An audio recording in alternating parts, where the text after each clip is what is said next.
Привет, привет, привет, песеры, с вами Морж, вы просили, я обещал, поэтому ловите быстрый обзор на Райана Гравенберха.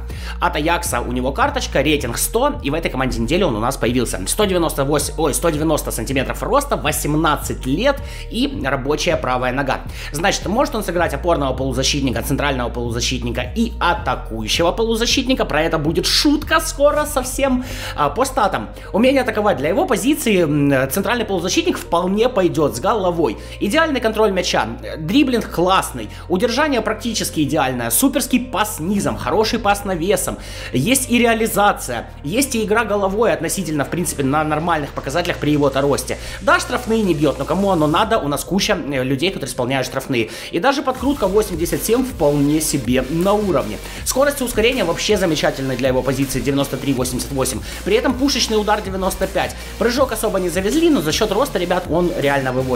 Идеальный корпус, классный баланс для 190 сантиметров, шикарнейшая выносливость 97.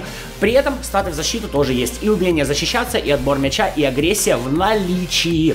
Классная слабая нога, опять же 3-3, но, к сожалению, поддержание формы 3. Вот с этим могут быть небольшие проблемы. По навыкам, 9 навыков у него, один вы сможете поймать токеном. Есть у него навыки и на удары, и обводочка есть, при том, что дриблинг присутствует, навыки на пас, опекун, перехват и боевой дух, который понадобится на позиции опорного полузащитника. Короче, набор действительно классный. И я сейчас буду реально его хвалить. Тем более, у него стиль якорь, а я обожаю якорей на опорном полузащитнике. Итак, ребят, хочу сначала задать вам вопрос. Что будет, если Гулlit трахнет Райкарда и у них кто-то родился? Пока вы думаете, я вам отвечаю, будет Райан Гравенберх. И действительно, этот персонаж у нас в игре вобрал лучшие черты от этих двух голландских мастеров. При этом замечу, оба игроки центра поля, а у него позиции АПЗ, ЦПЗ и ОПЗ, оба обладают классными физическими показателями, как бы намекает. А еще Гравенберх, как вы видите, афроголландец, что тоже немножечко у меня вызывает странные мысли. Само собой, это шутка, и эта шутка реально в хорошем ключе. Лучшие черты этих футболистов Гравенберх вобрал в себя. В Аяксе он играет с 2010 года в молодежке, короче, практически воспитанник клуба, там первый год он поиграл за другой, это не самое важное. Он является сейчас рекордсменом, став самым молодым игроком в истории Аякса, который сыграл в высшей лиге. Сыграл он в возрасте 16 лет 130 дней и побил рекорд другого известного голландца, который сыграл в возрасте 16 лет 242 дня. Если реально шаришь в футболе, то ты напишешь, чей же рекорд он побил. Очень известный персонаж. Очень. А также он стал самым молодым игроком Аякса, который забивал гол в официальных матчах. На данный момент за Аякс он наиграл 42 матча, забил 5 голов. В сборной 3 матча, 0 голов, пока что не отметился. И на самом деле, расскажу по секрету, ему 19 лет, а на карточке 18. Ну, у Роналду вообще у нас 2 года потеряли, это Konami, мы как бы должны к этому всему привыкнуть. Главный вопрос, наверное, который возникает у людей, стоит ли его ловить. Ребят, вот стоит. У меня сейчас основной аккаунт, который состоит полностью из икон, но после того, как я записал этот обзор, я открыл паки, потому что я хочу убрать некоторых икон из состава и поставить именно его. Реально карточка бомбезная. Но еще одна имба. То есть у нас в этой команде недели, по сути, 2 имбы. Что хочется сразу выделить? Во-первых, у него 9 навыков. То есть один навык вы сможете поймать под себя какой угодно. Я бы вам советовал ловить, ну, у меня 2 варианта было, какой навык я ему хочу. Либо сложные дальние удары, то есть усилить его и так хорошие показатели удара, там плюс реализация, чтобы он мог завершать из-за штрафной, либо пас в разрез. Конкретно себе я все-таки оставил сложные дальние удары. Что по статам, нарисованы они или нет? Абсолютно, ребят, не нарисованы. Этот парень просто с ногами вырывает все в защите. Он охренительно помогает в атаке. Да, на позиции центральный полузащитник и атакующий полузащитник его стиль работать не будет. Тем не менее, смотрится он там просто охрененно. Да, умение атаковать 84. Сам он не то чтобы сильно идет вперед, но вы можете его прогнать вперед, то есть сделать забегание, а дальше это все хорошо. Смотрите, пас низом 96. Прекрасно отдаст, сыграет с партнером, выдаст голевую вообще без проблем. Пас навесом присутствует. Играешь забросами, у него есть низкий пас навесом в навыках. Скорость есть, ускорение есть, бомбезный корпус есть, сила удара есть. Что вам еще надо?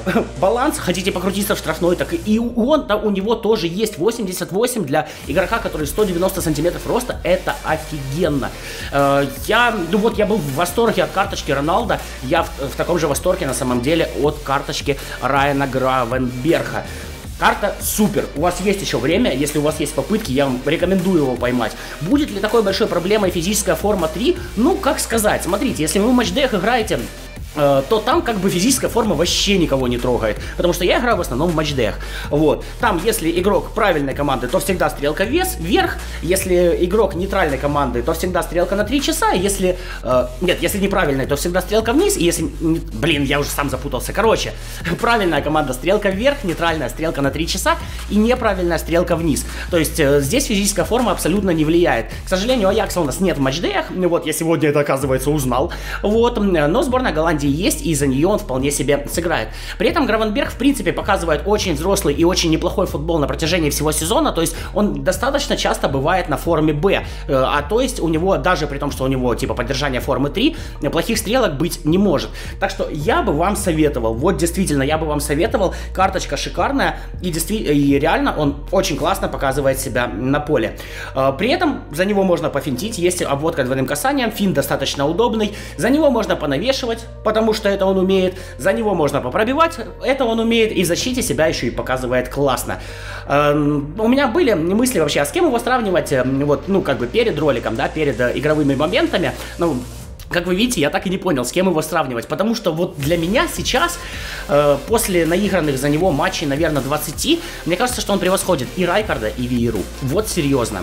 Хрен его знает, возможно, есть у нас такая теория, более-менее фанатская, что карты со временем портятся, и типа, вот сейчас он будет показывать себя великолепно, пару недель, а потом превратится в тыкву. Не знаю, если не превратится, то он будет явно частым гостем в моем составе, потому что он действительно хорош. Что ему, вот если так посудить, что у него могло бы быть лучше? Ну, допустим, он мог бы быть не 190, а 195. Было бы лучше? Да, было бы лучше. У него могла бы быть слабая нога не 3-3, а 4-4. Было бы лучше? Само собой было бы лучше. Поэтому вот если собирать это все в кучу, карта имбовая, 9,5, он заслуживает вполне такую же оценку, как и Роналду, при том, что поймать его гораздо легче, чем иконик Райкарда и иконик Виеры. Я считаю, что эта оценка для него будет вполне оправдана. Отбор мяча, передача, завершение сам, может подавать угловые, может сам на угловых выпрыгивать и забивать. Короче, максимально универсальный солдат, который закроет любую позицию у вас в центре полузащиты.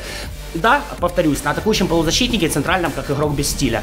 Тем не менее, ни хрена оно ему не мешает. Я в восторге от карточки, всем советую, моя оценка 9,5. Надеюсь на самом деле, что я не так часто буду встречать их против себя, потому что я не хочу, чтобы он мне нервы мотал. Пусть лучше мой мотает нервы своим соперникам.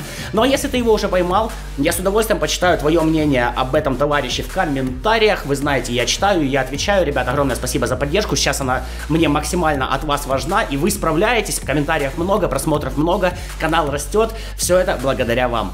На этом, ребят, буду потихонечку прощаться. Все свои обещания на этой неделе я выполнил. Тем не менее, завтра все равно будет ролик. Мне есть о чем с вами таки поговорить. Обсудим серьезные темы. Так что, как всегда, Морж, лайк не забывай, комментарий не забывай. Пока-пока.